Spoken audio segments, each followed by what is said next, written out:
This is the newest robot from Narwal, the Narwal Freo Z10. The Freo Z10 sits in the middle of Narwal's other flagship robots with an early bird price of $800 for the launch and $1,100 after the early bird pricing ends. It's got all the features we expect in a robot at this price point, including a mop extension for better edge cleaning, tangle-free brush roll, fully featured app, and a laser-based obstacle avoidance system. I've been testing the Freo Z10 as the daily driver in my home for the last 2 weeks, allowing it to clean every day. First up, let's talk through the cleaning performance. In terms of vacuuming performance, I'm pleased. The bag is about 10% full and is mostly a mix of dirt, dust, and hair. The bag being 10% full feels about right, as it's supposed to last for around 120 days. The first few days using the mop, I was a little underwhelmed by the mopping performance. It just didn't seem to be removing as much dirt as I expected. In the settings, I adjusted a few options, most importantly the mopping humidity option, adjusting from smart to wet mopping. That brings more water into the mopping pads and made a notable difference in the quantity of dirt it was able to remove while mopping. One of the most notable differences with the Freo Z10 is the built-in detergent dispenser. This module dispenses a small amount of detergent into the water,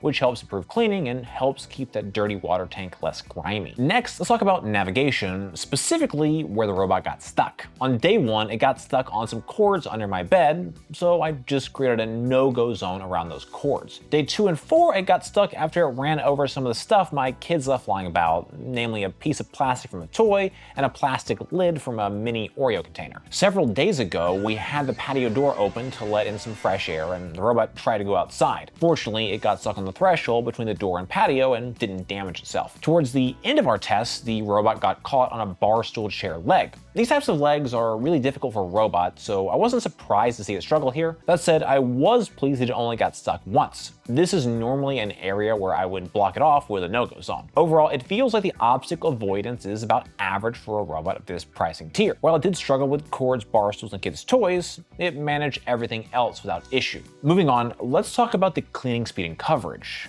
First up, the robot was able to fully clean the entirety of my home. My home is around 2,600 square feet. A full clean took a little over 3 hours. However, the total runtime is around 5 hours. The reason for the difference is we have around 3 hours of cleaning and around 2 hours for the robot to recharge itself and wash the mopping pads. Based on my tests of other robots, that speed is a little better than average. The Freo app is reporting that it's cleaning around 1,400 to 1,600 square feet, which makes sense when you consider the furniture that blocks the robot from certain parts of the floor. I was really pleased with not only the total coverage, but the distance the robot could traverse. I placed the base station in our home office, which is at the far end of the house. As a result, it had a ton of navigation and distance to cover to make it to the primary bedroom. Even so, it made it there almost every cleaning run. We had a few runs where it didn't complete the full clean when it got stuck or ran over an object that obstructed the brush roll. If that happens, the robot pauses until you help it. In those cases, it was paused too long and canceled the scheduled task, so I just returned it to the dock. Moving on to noise, this feels pretty standard in terms of level of noise. There are features that you can enable to reduce the noise of both the vacuum and the dock, though for my money, I'd prefer to just get better cleaning performance at the cost of a little extra noise. In any case, noise was a non-factor for my test, as the robot cleans when we're not in the house most of the time. Here's what the robot and dock sound like.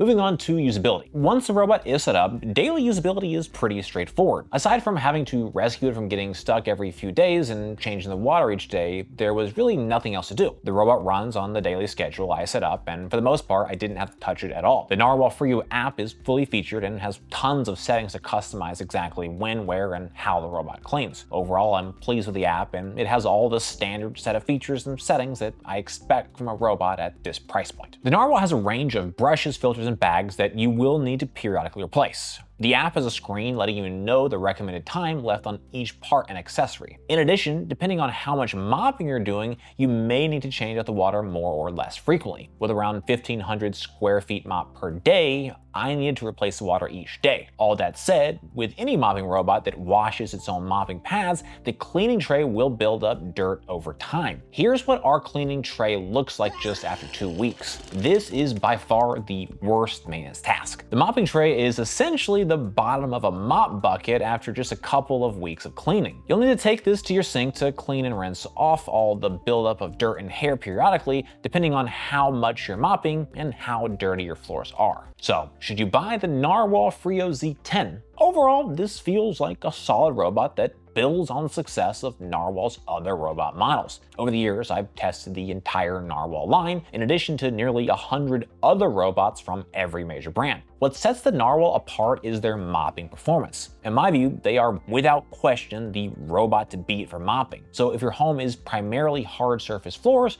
or you otherwise just want the best of the best for mopping performance, the Z10 feels like an easy choice. That said, Narwal's vacuum performance doesn't feel like it's at the same level as other robots in this price tier. It's not bad by any stretch, but this is clearly a high performance mop first and a vacuum second.